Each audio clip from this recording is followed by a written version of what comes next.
en este acto que da inicio, da inicio a lo que es la Semana Internacional de la Retina, que, como sabéis, el último fin de semana de agosto, de septiembre y el 1 de octubre, pues solemos organizar en Asturias, en toda España y en el resto del mundo prácticamente, ¿no? Ya sabéis que el último domingo de septiembre es el Día Mundial de la Retinosis Pigmentaria y lo utilizamos como comodín para poder elaborar una serie de actividades que nos permita acercarnos a lo que es la actualidad científica, también aprender otro tipo de herramientas, como todo lo que tenemos preparado para la semana que viene de acceso a las nuevas tecnologías, las técnicas de vía evidente y bueno, todo este tema, ¿no? Y que acabaremos la semana que viene también con otra conferencia científica con José Manuel, el biólogo celular de la Universidad de Oviedo. Hoy vamos a centrarnos en lo que es las enfermedades hereditarias de la retina, lo que es en sí mismo el diagnóstico, la clasificación y el tratamiento, que tendremos la oportunidad de escuchar a la doctora Rosa Coco, y luego Isabel Pinilla, la doctora Isabel Pinilla, nos ofrecerá la visión que hay de todo lo que son los ensayos clínicos en humanos, orientado a curar o buscar un tratamiento para las patologías hereditarias de la retina y especialmente la retinosis pigmentaria. Contamos también entre nosotros, nos está acompañando, y es un honor para la Asociación Retina Asturias, a mi izquierda, Trinidad Ordiz, que es la concejala de Servicios de Salud del Ayuntamiento de Oviedo, y yo le voy a pedir que nos ofrezca unas palabras de bienvenida también. Gracias. Buenos días, don Andrés Mayor Lorenzo, presidente de la Asociación de Retina de Asturias, doña Rosa Coco, investigadora del Instituto de Oftalmología Aplicada de Valladolid, doña Isabel Pinilla, oftalmóloga investigadora del Hospital Clínico Universitario de Zaragoza, señoras y señores. Es un honor para mí, como médico y como concejala de Sanidad del Ayuntamiento de Oviedo, participar en estas jornadas de la Semana Internacional de la Retina. Soy médico anestesiólogo y trabajé durante un tiempo con el equipo de los doctores Fernández Vega en el Hospital Universitario Central de Asturias, por lo que conozco de cerca algunas de estas patologías que tienen que pasar por el quirófano. Felicito a la Asociación de Retina de Asturias por la organización de estas jornadas y por el trabajo encomiable que realiza con sus asociados. Desde el Ayuntamiento de Oviedo, a través de la Concejalía de Bienestar Social y Concejalía de Sanidad, siempre estaremos abiertos a colaborar con una causa tan noble. Muchas gracias.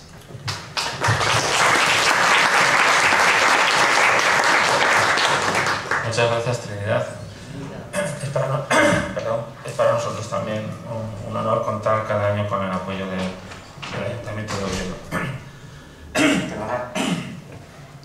También tenemos hoy entre nosotros, acompañándonos en este acto, a Julio Fernández, que es el jefe de zona de la Caja de Asturias, que también durante todos estos años nos ha acompañado y nos ha apoyado en la realización de estas actividades y en lo que es el apoyo de la asociación. Y yo también le quiero pedir que nos dirija las palabras.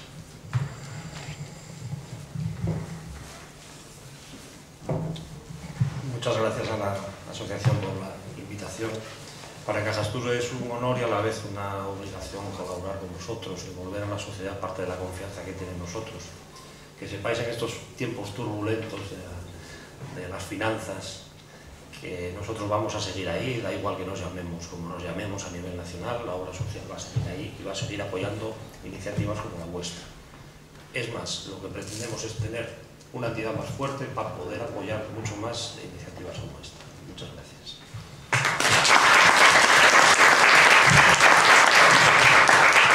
Muchas gracias, Julio.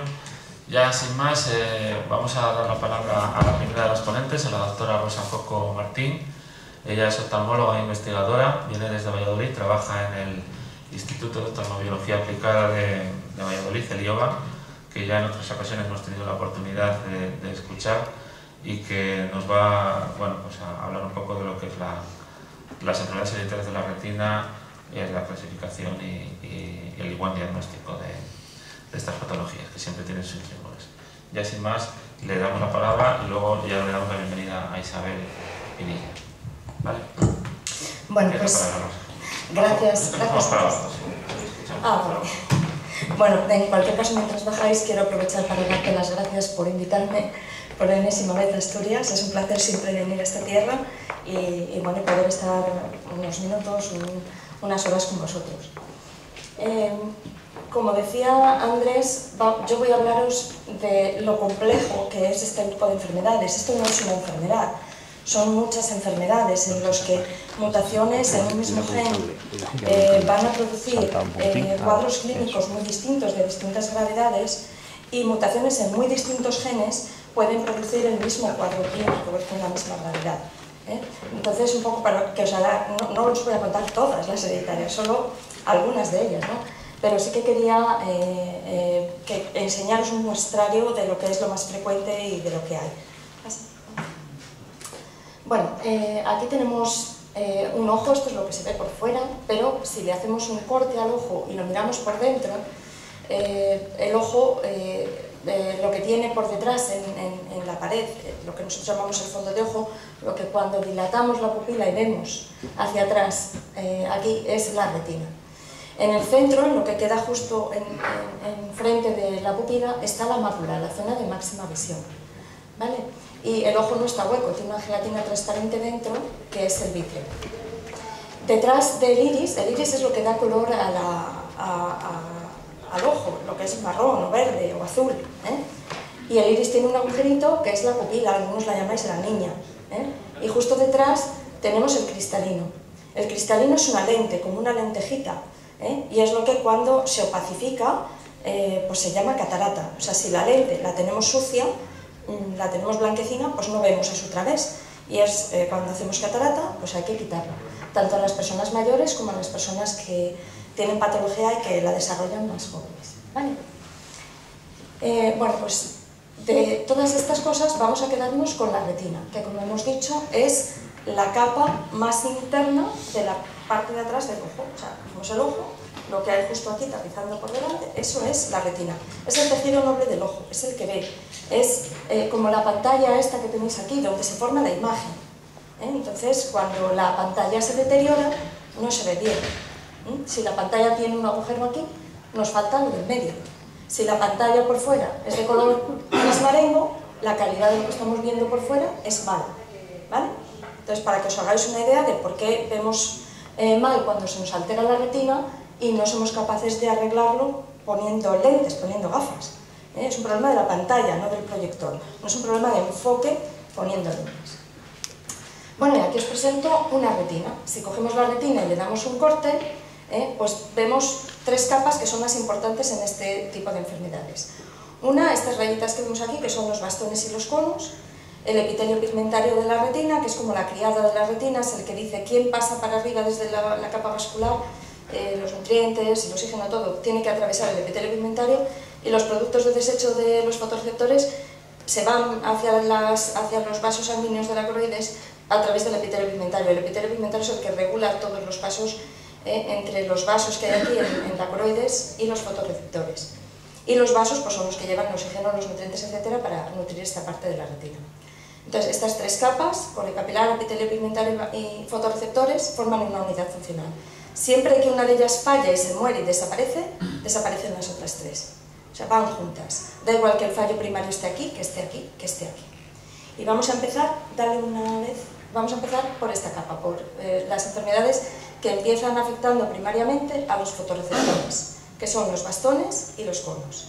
Los bastones son los que están en la periferia de la retina, son los que ven de noche y son los responsables de la visión nocturna. Y los conos están en el centro de la retina, son los responsables de la visión de colores, son los responsables de la visión cuando hay buena iluminación y son los responsables de que veamos las cosas pequeñitas. Si no tenemos conos, no somos capaces de ver cosas pequeñitas, no seremos capaces de apreciar el detalle. ¿Pasa? Bueno, pues de estas enfermedades que afectan a los fotorreceptores hay dos grupos, estacionarias y progresivas. Estacionarias lo que significa es que no progresan. Nacemos con un defecto en los fotorreceptores, conos o bastones, y es estable a lo largo de toda la vida, no empeora. Y luego las más frecuentes son las progresivas. De las progresivas, de las que uno empieza la vida viendo bien y luego se le va perdiendo células y se le van deteriorando, hay las que afectan primariamente a los bastones y las que afectan primariamente a los conos. Las que afectan a los bastones son las que todos conocemos como retinitis pigmentosa o retinosis pigmentaria. Y las que afectan a los conos pues se llaman distrofias de conos. Esto lo puedes subir un poco, que no se ve de abajo. Y me pasas la siguiente.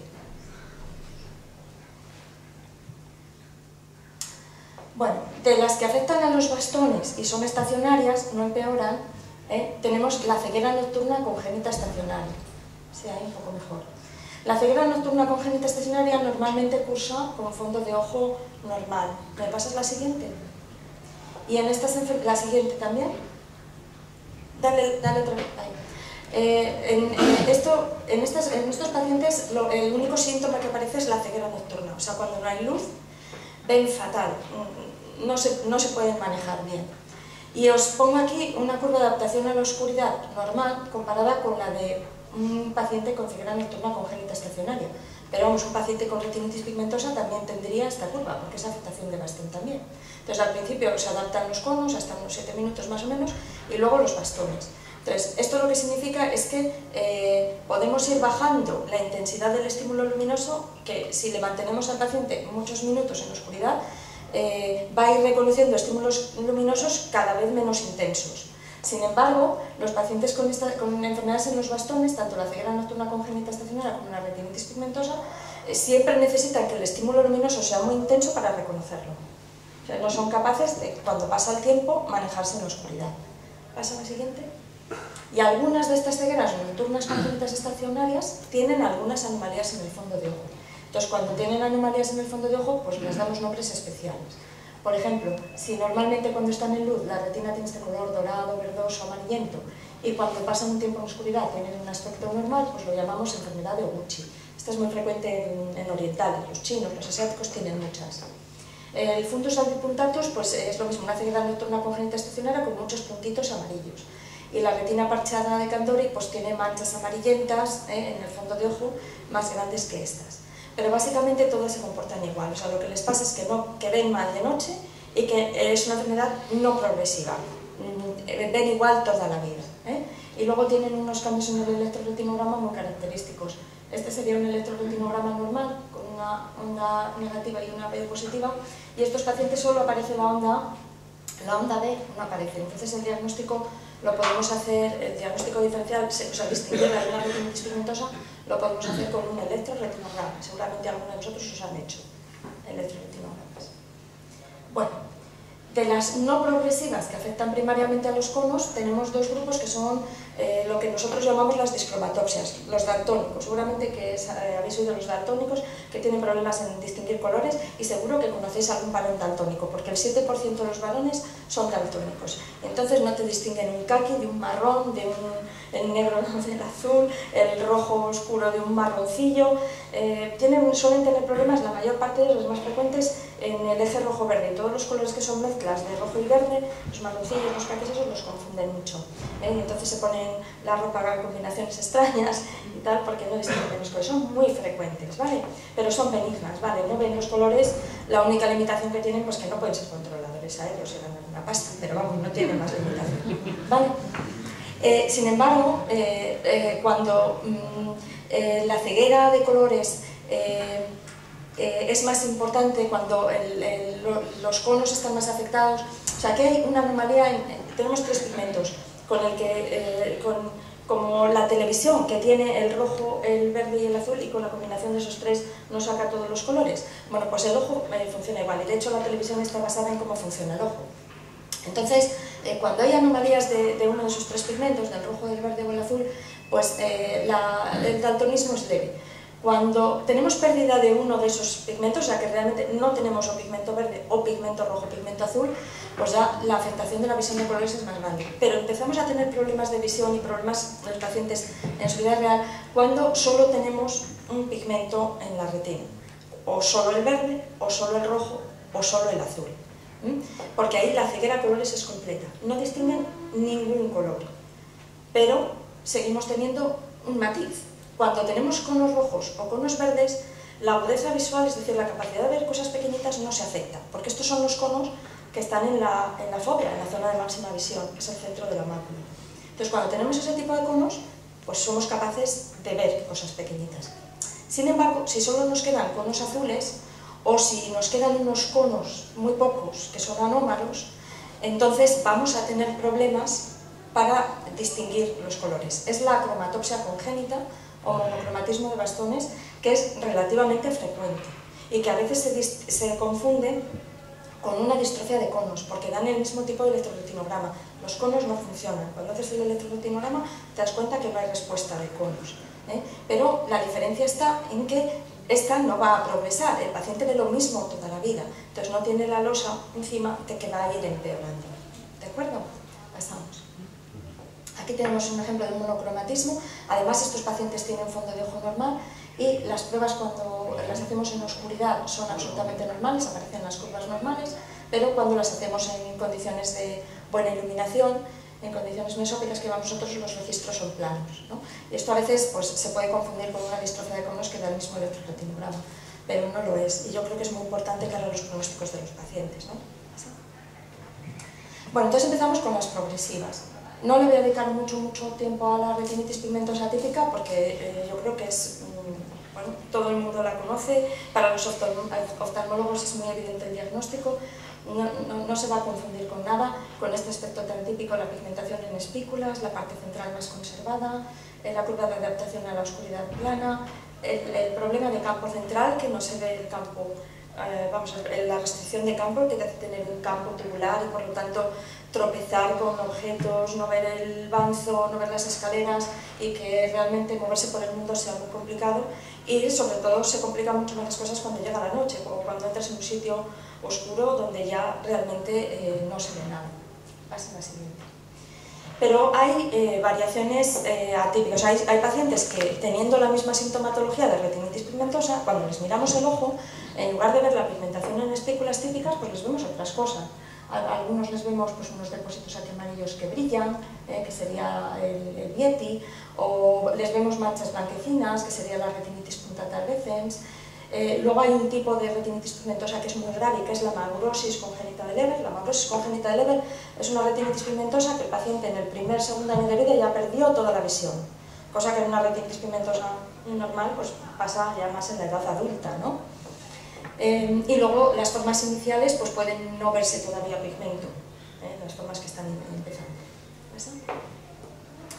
Y también hay formas de retinitis pigmentosa que en lugar de afectar a toda la retina, afectan solamente a algunas áreas localizadas. Puede ser solamente la retina inferior, la retinitis pigmentaria en sector, generalmente el sector que afecta es al inferior. Luego hay retinitis pigmentosas que las únicas zonas de la retina son las que están alrededor de las venas, otras que al contrario solo está sana la retina alrededor de las arterias y es la otra la que está afecta, y en general pues la retinitis pigmentosa unilateral tenemos que desconfiar de ese diagnóstico.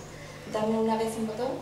Este sería un paciente que tiene un aspecto de retinitis pigmentosa y solamente en un ojo, y en realidad lo que tenía era una infección por una larva, una neuroretinitis difusa subaguda unilateral, bueno, que es por una larva que entra en los vasos y que se va moviendo por la retina produciendo cambios similares a la retinitis pigmentosa. Entonces, cuando tengamos afectación solo de un ojo, tenemos que buscar otras posibilidades antes de decir que es una retinitis pigmentosa unilateral. Y con respecto a las progresivas de conos, pues como os decía, lo que encontramos es una respuesta plana en el electroretinograma cuando damos un estímulo con la luz encendida, pero cuando hacemos las pruebas de bastones, pues encontramos que todavía hay respuesta y que los bastones funcionan. Aquí hay dos tipos o dos grados de afectación. Pueden ser pacientes que solamente presentan afectación fundamentalmente central, es decir, aunque todos los conos de la retina están afectados en esta enfermedad, como la mayor parte de los conos están en el centro, pues realmente los pacientes tienen sintomatología de enfermedad central, o sea, conservan buena visión con esta zona de aquí donde hay bastones. Los bastones prácticamente no se afectan en periodos avanzados de la vida, no se afectan de forma exagerada, y entonces estos pacientes pueden conservar visión bastante bien. Sin embargo, otros Además de la afectación central, cuando va avanzando la vida, aparecen signos y síntomas de retinitis pigmentosa, afectación periférica con la pigmentación en espículas afuera, que les hace empeorar muchísimo la visión, porque ya no solo se afecta la visión central, sino que ya se extiende a la retina periférica. ¿Pasa? Bueno, y para terminar con las enfermedades que afectan a los fotorreceptores, recordemos que la mayor parte de las retinitis pigmentosas son una enfermedad ocular que solo afecta al ojo y punto.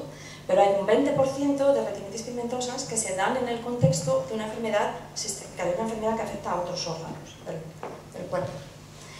Y quería pararme en alguna de ellas. Por ejemplo, en el Refsum, porque el Refsum tiene tratamiento dietético, es un defecto en el metabolismo de las grasas. Bueno, y se puede sospechar porque tienen los dedos, el primer dedo gordo es muy corto comparado con los otros, esto lo puede hacer sospechar, y los dedos de los pies suelen presentar anomalías de este tipo, dedos unidos, montados, no el juanete, sino dedos unidos de este tipo que son raritos. También puede tener tratamiento la hipolipoproteinemia o A-beta-lipoproteinemia, que también se llama enfermedad de Barsen-Konsberg. Y en esta también, bueno, esta la verdad que es relativamente fácil de diagnosticar en colaboración con el pediatra, porque tienen muchos síntomas sistémicos. Son niños que tienen diarrea muy importante, una diarrea grasa, que como es grasa tiende a no marchar del inodoro. Aparte de la retinitis pigmentosa suelen tener ataxia, problemas del equilibrio. Entonces, cuando tú ves un niño con retinitis pigmentosa que tiene otros síntomas, en colaboración con el pediatra enseguida la suele diagnosticar bien, aunque tú seas el primero que la hayas visto. Y también es importante porque estos digamos que la retinitis pigmentosa que desarrollan es por falta de vitaminas, porque las vitaminas liposolubles se dan en esta diarrea grasa y entonces es por una hipovitaminosis A y tiene tratamiento, dando la vitamina se detiene la enfermedad.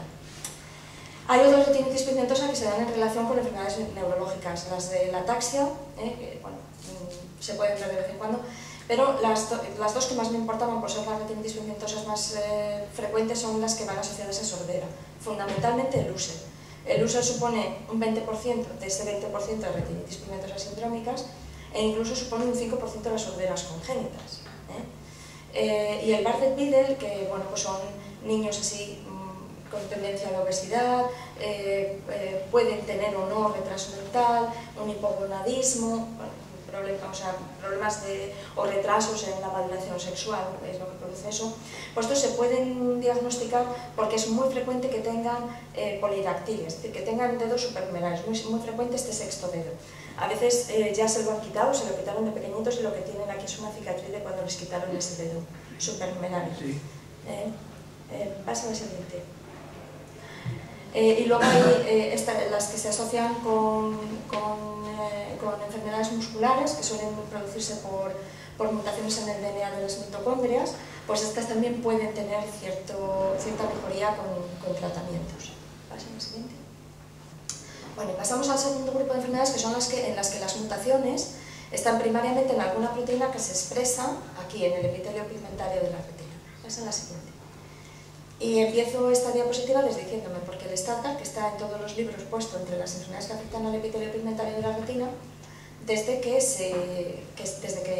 se sabe cuál es la mutación, cuál es el gen en el que están las mutaciones que producen esta enfermedad, pues ya sabemos que es un gen que codifica una proteína que está en el fotorreceptor, no en el epitelio pigmentario.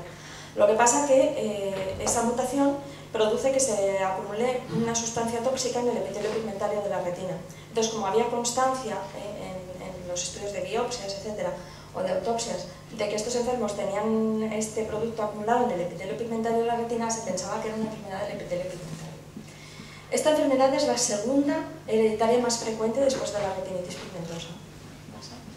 Y es una enfermedad muy curiosa porque bueno, es uno de los ejemplos de los que mutaciones en el mismo gen pueden producir distintas enfermedades con distinto grado de afectación. Algunos enfermos solo tienen afectación central leve y otros, sin embargo, tienen la retina completamente destruida con esta pigmentación en espículas. Esta enferma, que era la madre de la familia, no veía nada. El padre tiene una afectación leve, se ven unas manchas amarillas en el fondo de ojo, pero hacía vida normal, su agudeza visual era normal. Y los hijos tenían algunos afectación central nada más, como este que os comentaba antes, otros un fundus flavomaculatus, que son las manchas que se van, no solo están en el centro, sino que se van más allá. Este era muy joven, este hijo, y es muy probable que este fundus flavomaculatus acabe como esta, que era la hermana mayor, en el que hay las manchas periféricas afuera y una afectación central, una atrofia central por la que pierden pues, la función visual en este ojo. Suele ser bilateral y simétrica como en todas las enfermedades hereditarias. Pasa a la siguiente. Bueno, hay otras enfermedades del epitelio pigmentario de la retina que simulan una enfermedad muy famosa, que es la degeneración macular asociada a la edad. En la degeneración macular asociada a la edad aparecen unos depósitos en la mácula, amarillentos también, que se llaman drusas. ¿Vale? Entonces, tener drusas en el fondo del ojo es como tener canas o arrugas. Es un síntoma de envejecimiento. Pero estos pacientes desarrollan estos cambios de envejecimiento cuando son muy jóvenes en la vida, en la década de los 30, de los 40, y hay algunos que tienen configuraciones muy especiales de las drusas. Si tienen esta configuración que se llama el canal de abeja, pues se llama enfermedad de Doyne. Si tienen esta otra en la que las drusas tienen como una disposición radial, así como si fuera un sol estrellado, pues se llama malatia leventinense, pero todas estas son producidas por mutaciones en la enfermedad, en el mismo gen, que son en el FEM1. Pasa a la siguiente. Hay otra enfermedad hereditaria que también suele aparecer en la década de los 40 y que es similar a la degeneración macular asociada a la edad, que también produce drusas, pero las drusas se suelen acumular en un sitio diferente, que es alrededor de la papila, y que suelen producir, igual que la degeneración macular asociada a la edad, membranas neovasculares subretinianas que pueden ser tratadas igual que tratamos las de la degeneración macular asociada a la edad, con antiangiogénicos intravítreos. Hay veces que es difícil hacer este diagnóstico porque algunos pacientes con SORSBI no tienen ni una sola drusa en el fondo de ojo. Y lo único que aparece es en la década de los 40 una membrana neovascular subretiniana que les hace perder mucha visión. Entonces, una DMAE precoz, una aparición de una membrana en un paciente con 40 años nos debe hacer sospechar esta enfermedad. Bueno, un grupo más benigno de enfermedades que afectan al epitelio pigmentario son las distrofias en patrón. Y aquí tenemos, las distrofias en patrón en general son, entre comillas, bastante benignas comparadas con el resto de las hereditarias. Se puede perder visión, pero muy tarde en la vida, por atrofia macular. La mayor parte de las veces se conserva visión toda la vida. Y los depósitos que se producen en el área macular, lo típico, o sea, si es un depósito amarillo con el centro pigmentado, que es lo típico, se llama una distrofia viteliforme del adulto, también se puede llamar fobia macular del adulto, un pseudo-BEST, pero no es un BEST, no es lo mismo que un BEST. Luego está, si el depósito amarillo tiene forma así como de ala de mariposa, pues se llama distrofia patrón en alas de mariposa. Si tiene forma de red, se llama reticular. Si son puntitos amarillos similares a lo que enseñábamos antes del Stargardt fundus flavomaculatus, pues decimos que es una multifocal simulando fundus flavomaculatus. Si son puntitos así como un polveado, pues se llama fundus purulento, ¿vale? Y hay veces que las lesiones no son simétricas. Bueno, aquí por ejemplo vemos un paciente que tiene una lesión única aquí que no está además en el centro, que es lo típico, y aquí tenemos dos lesiones que tampoco están en el centro. Y estas son dos hermanas, que una tiene una viteliforme del adulto y otra tiene una alas de mariposa. Y además esta tiene la curiosidad de que algunos pacientes que tienen distrofia en patrón, que es benigna, este es un paciente mío, pues su padre tiene una retinitis pigmentosa típica. O sea que este sería un ejemplo en el que una mutación en el mismo gen, que es la periferina RDS, nos va a producir a veces esta enfermedad que es más benigna y otras veces una retinitis pigmentosa típica que es mucho más grave. ¿Pasa? Bueno, y luego tenemos la viteliforme, no del adulto, o sea, quitando del adulto, porque esta aparece en la infancia, en primera década de la vida, o enfermedad de Best. La enfermedad de Best empieza, viteliforme significa con forma de yema de huevo, y lo que se ve en el centro de la retina es una lesión amarilla, brillante, que en un par de décadas, cuando llegan a los 20 años, suelen haber producido una placa de atrofia. Y con mucha frecuencia, igual que la enfermedad de SORSBI, se pueden complicar con membranas neovasculares subretinianas que dejan cicatrices centrales y que les hacen perder visión. Los pacientes con esta enfermedad suelen perder visión o por cicatrices por las membranas o por atrofia. Las membranas se parecen, son tratables igual que las de la degeneración macular asociada a la edad. Y una particularidad que tiene esta enfermedad es que también los pacientes que tienen mutaciones en el gen del BEST, unos pueden tener la enfermedad pueden tener una enfermedad muy grave con mucha pérdida de visión y otros pueden estar asintomáticos. Entonces, siempre que se diagnostica una enfermedad de BEST, hay que ver a los pacientes de riesgo de la familia, hacerles un electroculograma para detectar aquellos que son asintomáticos pero que portan la enfermedad, porque siendo ellos asintomáticos la pueden transmitir a la descendencia y la descendencia desarrollar una forma grave. ¿Pasa? Y ya para terminar, aquellas enfermedades que afectan a la coroides, a la coriocapilar, o sea, la capa de vasos que nutre esa zona de la retina. Pasa. Bueno, empezamos por la distrofia coroide areolar central, que esta es una enfermedad que solo afecta a la retina central y que se puede sospechar porque muy típicamente suele dejar un islote de retina central. En la parte central, aquí tenemos un islote de retina central. Entonces, los pacientes con esta enfermedad pueden tener una agudeza visual muy buena porque la fobia la tienen conservada, pero como alrededor no ven, les cuesta muchísimo, por ejemplo, leer, porque claro, ven una letra o dos, pero no ven ni las de antes ni las de después. Seguir el renglón les cuesta muchísimo y sí que se suelen beneficiar bastante de un entrenamiento visual para conseguir seguir los renglones en la lectura, etc. ¿Pasa a la siguiente? Otra de estas enfermedades coroideas que es importante por tener también cierta respuesta a un tratamiento dietético es la atrofia girata. La atrofia girata produce síntomas muy parecidos a la retinitis pigmentosa porque lo que afecta es a la retina periférica, entonces también va a producir una ceguera nocturna, una restricción del campo en el que solamente queda el campo central, lo que pasa es que el aspecto del fondo de ojo es absolutamente diferente de una retinitis pigmentosa. Y algo muy parecido sucede con la coroideremia. En la coroideremia, bueno, pues, también se pierde toda la coroides periférica, queda un campo visual tubular, porque solamente se conserva la visión central, y realmente el diagnóstico de coroideremia al principio, cuando los cambios no son tan evidentes como aquí, pues puede ser más dificultoso y se puede confundir con una retinitis pigmentosa. ¿De acuerdo? Pasa a la siguiente. Y a veces también se puede confundir con un albinismo. Los albinos, que también ven mal, pues a veces tienen un fondo de ojo muy similar, aquí también, que se ven solo los grandes vasos de la coroides y la esclera por detrás, pero tienen una cosa que nos sirve mucho para el diagnóstico, que es que cuando les enfocamos con una linterna de frente dejan pasar la luz, tiene este fenómeno que nosotros llamamos transiluminación del iris y que nos ayuda mucho en el diagnóstico de esta enfermedad, además siendo fácil de hacer. Bueno, y ya para terminar, pues quiero decir que aunque este grupo de enfermedades no tiene un tratamiento primario efectivo, sí que es importante hacer un diagnóstico acertado, porque de eso depende que podamos dar a los pacientes un pronóstico, y ya os he enseñado, que aunque son poquitas, algunas de las enfermedades, las sindrómicas, tiene algún tipo de tratamiento. Entonces, que no se nos escape ninguna de las que sí que podemos hacer algo. Y luego a veces los oftalmólogos somos los primeros en detectar pues un síndrome que tenemos que enviar a otro compañero porque va a poder afectar a otros órganos, ¿no?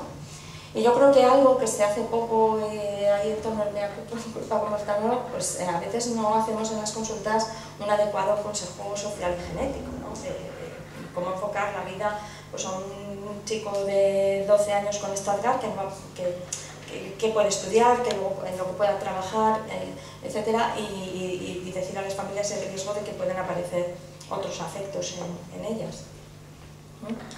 Otra cosa que no debemos dejar de hacer los oftalmólogos es manejar las complicaciones asociadas. Con mucha frecuencia los pacientes con hereditarias tienen cataratas precoces, pues tendremos que operarlas, esto es una cirugía de catarata. Si tienen la retinitis pigmentosa, en torno a un 30 y tantos % de los pacientes, un tercio de los pacientes tienen un edema de mácula, un acúmulo de líquido en el área macular, estos quistecitos es como un esponjamiento, como un acúmulo de líquido ahí, que a veces puede mejorar con tratamiento médico.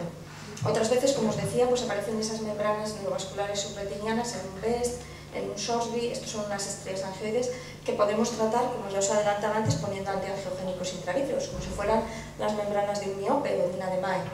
Y otras veces aparecen anomalías vasculares en la periferia de la retina, este es un paciente con un Refsum, con anomalías vasculares que producen acúmulo de líquido ahí, con riesgo de producir un desprendimiento de retina exudativo que tenemos que tratar con láser o con crioterapia.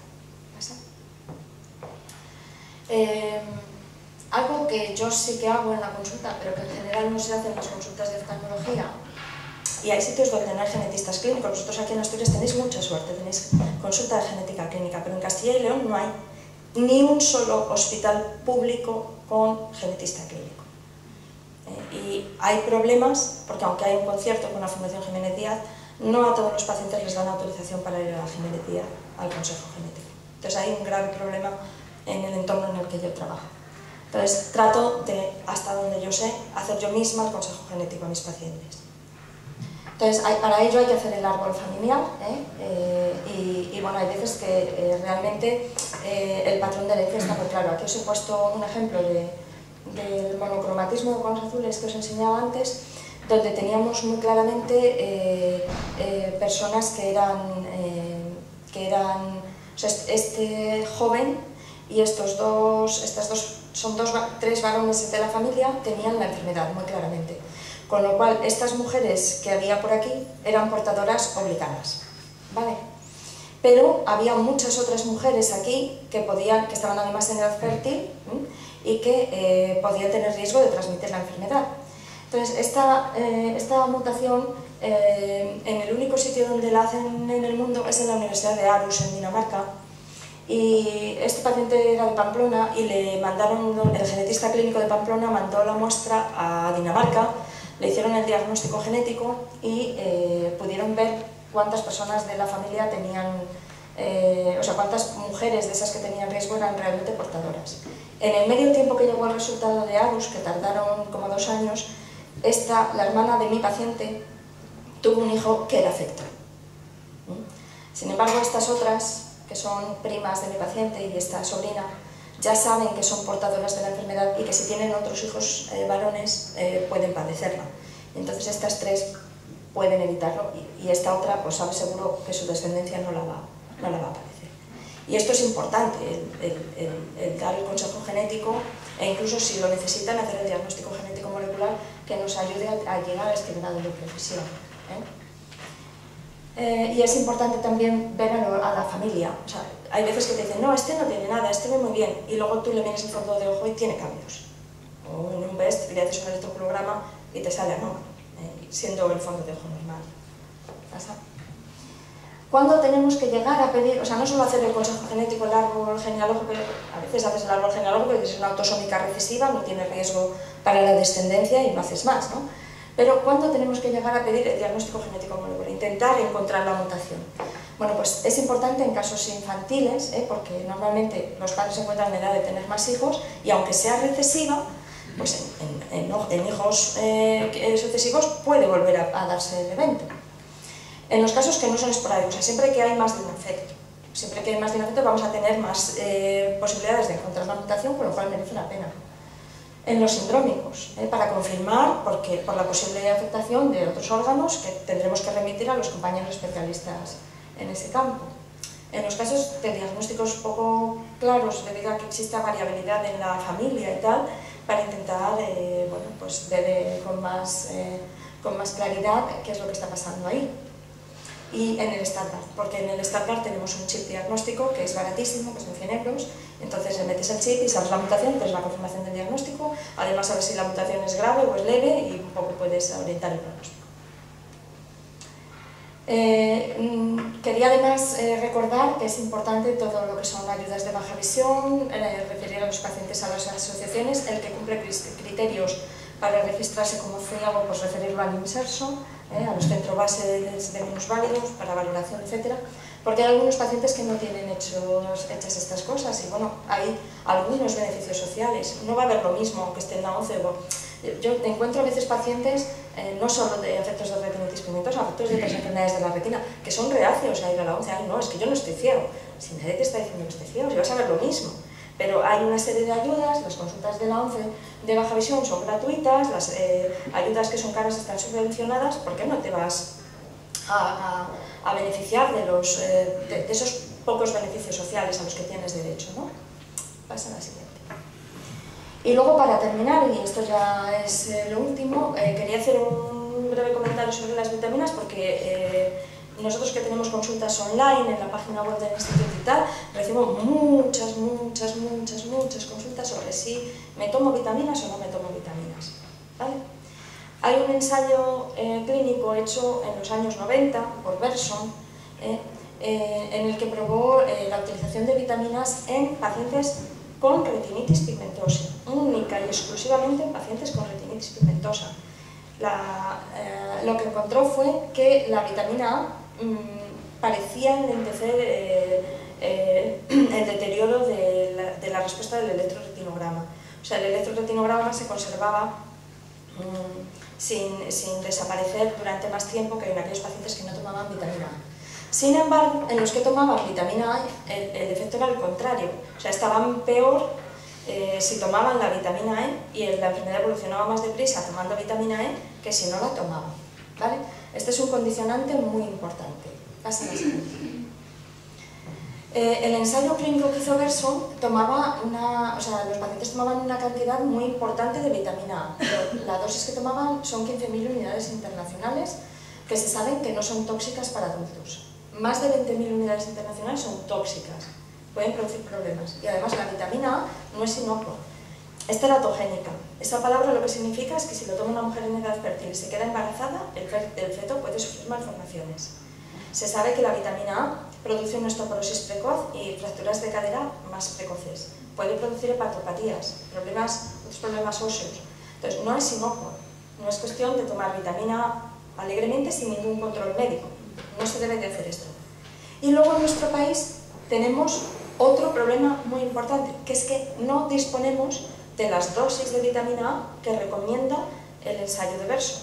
No están en el mercado. En Europa, a diferencia de en Estados Unidos, los suplementos vitamínicos, la dosis máxima que pueden contener es la cantidad diaria recomendada. Y la cantidad diaria recomendada son 2.664 unidades internacionales.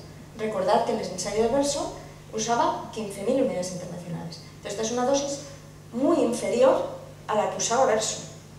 Muy inferior. Y tenemos otro problema muy grande en España, que es que todas las vitaminas A que tenemos, salvo la auxina masiva, todas están en combinación con vitamina E, que es perjudicial. Luego, no tenemos un fármaco en el mercado español que recomendaros. Tenemos la vitamina masiva, la auxina masiva, que la tenemos en el mercado para aquellos pacientes que están operados de intestino y tal, porque necesitan dosis muy elevadas de vitamina A. Pero recordaros, la auxina masiva tiene 50.000 unidades internacionales y la dosis tóxica de vitamina A son 20.000. O sea, son 2,5 veces la dosis tóxica. Entonces no se puede tomar la auxina masiva. ¿Vale? Entonces, problema que tenemos de que las farmacéuticas no nos hacen un fármaco adecuado con la dosis adecuada, y que todos los suplementos vitamínicos que tenemos están pensados para DMAI, donde hay mezcla de vitamina A y E. Si te tomas la vitamina A de un suplemento de eso, primero no llegas a la dosis, porque es muy inferior a la recomendada, y además te estás tomando la E, que es perjudicial. Lo dejo ahí, ¿vale? Yo no soy muy partidaria de dar a tomar vitaminas, porque no son inocuas estas vitaminas, y no tenemos el fármaco adecuado. Y para terminar, nunca un paciente con Stargardt debe de tomar vitamina A, está contraindicado. Esto sí que empeora. Entonces no se puede poner vitamina A todas las hereditarias, ¿vale? El ensayo clínico es solo para retinitis pigmentosas típicas, ¿de acuerdo? Y eso era básicamente todo.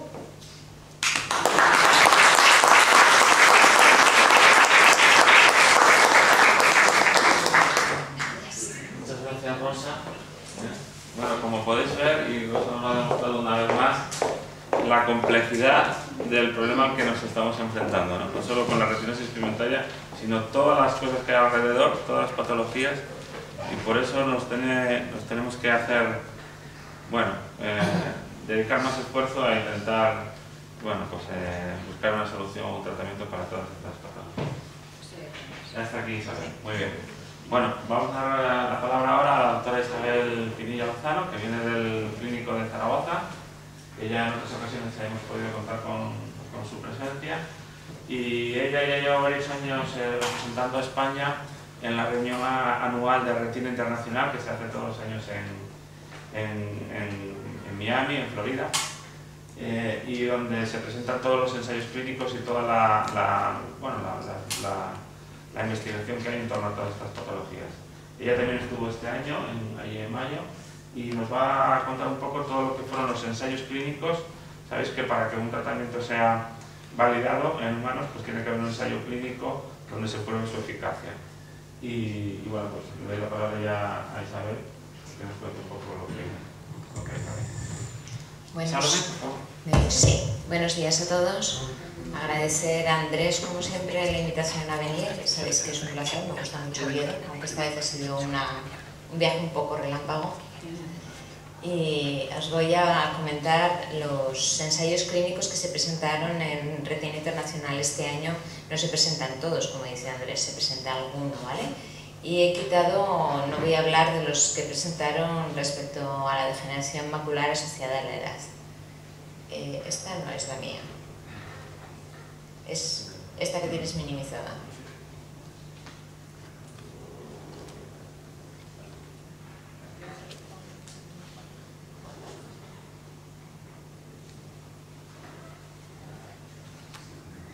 Bueno, cuando tenga diapositivas.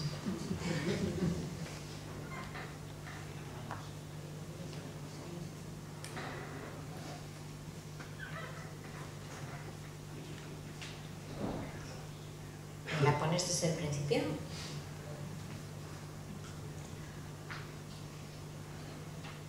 Esto es el final.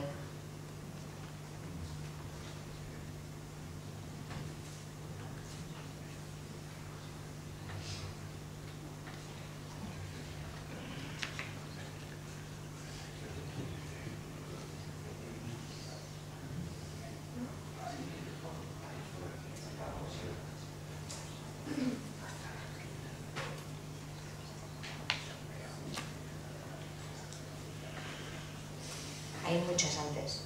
¿Quieres que suba yo? No, por lo menos hay 20 antes igual. Esa no es la primera.